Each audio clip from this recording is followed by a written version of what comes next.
Hi, this is Drew with Daniels Ag Services, and today for the Wilkins Ag Wire Marketing Strategies series, we're going to be taking a look at buying puts to reduce downside risk. So it's important to note before we get started here that this is not a direct recommendation. It's for educational purposes only. It's something you should consider adding to your marketing strategies, but that's really something only a conversation with your marketing advisor can help determine. So a lot of factors will go into whether or not it's right for you or not, such as cash flow, whether it's the right time, various other reasons. So again, talk to your marketing advisor before you do something like this. If you don't have one, give us a call. We'd be happy to talk to you, learn more about your operation, and see if buying puts to reduce downside risk works for you and your operation and your cash flow needs. So with that said, as you've probably gathered by now, today we're going to talk about buying puts to reduce downside risk. So this is one of the easier hedging and marketing strategies to understand. Other than selling outright futures, it's really one of the easiest things to determine whether or not it's right for you when using the board to help reduce some risk as far as grain goes. So let's say that you've got a field, so let's say it's around planting season, and you've got a field here that you're going to plant, and let's say that this field right here represents 5,000 bushels of corn. So you got 5,000 bushels of corn here that you need to protect. Obviously you don't have it yet, you just planted it, a long growing season ahead of it, but you're worried that the price could deteriorate for the corn that you've got in the ground right now. So you got a couple of options. You could do an HTA, which I'm sure you're all familiar with.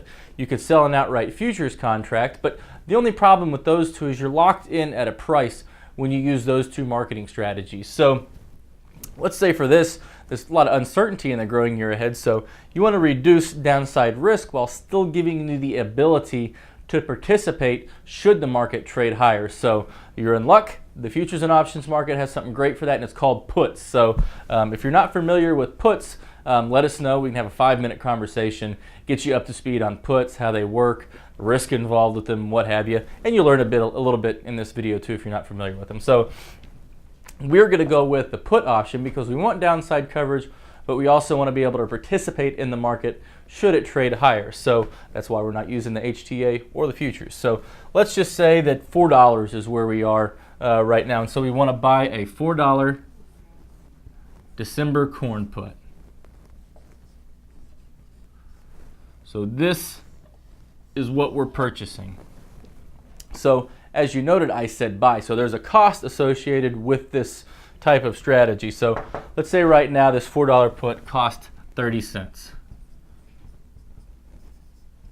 So 30 cents plus commissions and fees is what it takes to buy this put for downside coverage. So we've got our coverage in place. We went with the put route.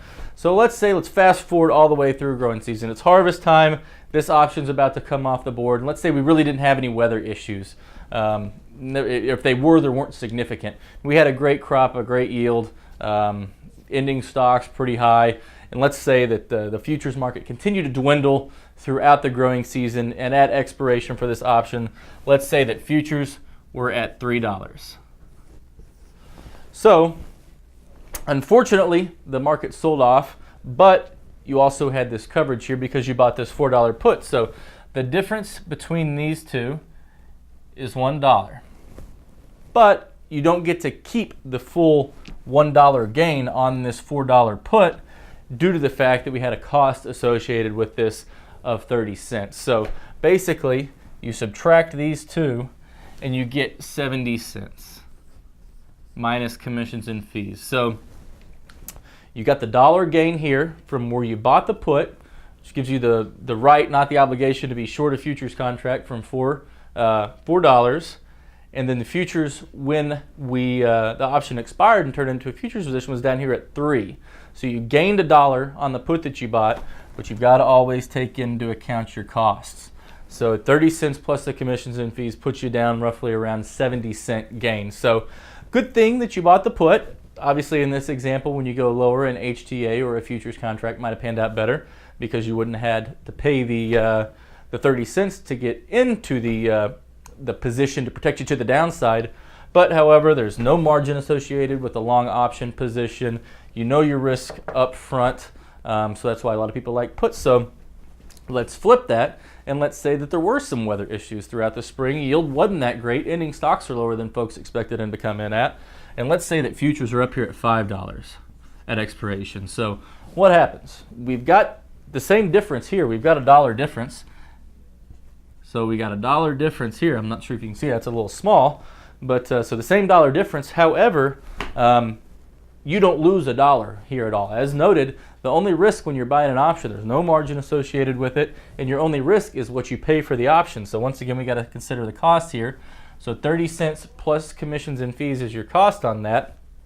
So you basically take this dollar because you're able to sell your grain at $5. So it gives you the ability to participate if the market trades higher. If you remember in the beginning of the video, that's one of the things we were talking about, is we don't want to lock ourselves in at a price. We want coverage to the downside, but if we go higher, we still want to participate.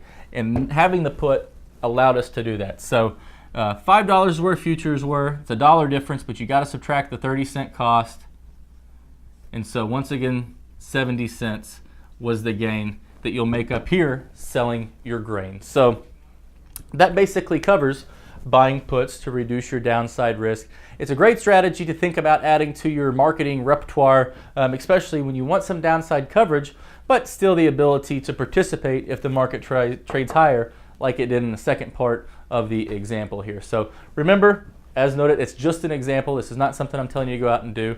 It's something you should consider adding to your marketing strategies, but it's something that only a conversation with your marketing advisor can help you out with. And if you don't have one, we'd be happy to talk to you, learn more about your operation, and see if we can help you out. So thanks. Have a great day, and we'll see you next time.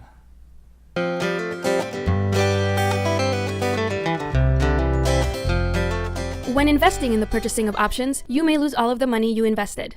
The following demonstration is for educational purposes only. The hypothetical example presented does not demonstrate that any account will or is likely to achieve profits or losses similar to those shown. In fact, there are frequently sharp differences between hypothetical performance results and the actual results subsequently achieved by any particular trading program. This material is conveyed as a solicitation for entering into a derivatives transaction. This material has been prepared by a Daniels Trading broker who provides research market commentary and trade recommendations as part of his or her solicitation for accounts and solicitation for trades. Daniels Trading, its principals, brokers, and employees may trade in derivatives for their own accounts or for the accounts of others. Due to various factors, such as risk tolerance, margin requirements, trading objectives, short-term versus long-term strategies, technical versus fundamental market analysis, and other factors, such trading may result in the initiation or liquidation of positions that are different from or contrary to the opinions and recommendations contained therein. Past performance is not necessarily indicative of future performance. The risk of loss in trading futures contracts or commodity options can be substantial, and therefore investors should understand the risks involved in taking leveraged positions and must assume responsibility for the risks associated with such investments and for their results. You should carefully consider whether such trading is suitable for you in light of your circumstances and financial resources. You should read the risk disclosure accessed at www.danielstrading.com. Daniels Trading is not affiliated with, nor does it endorse any trading system, newsletter, or similar service. Daniels Trading does not guarantee or verify any performance claims made by such systems or services.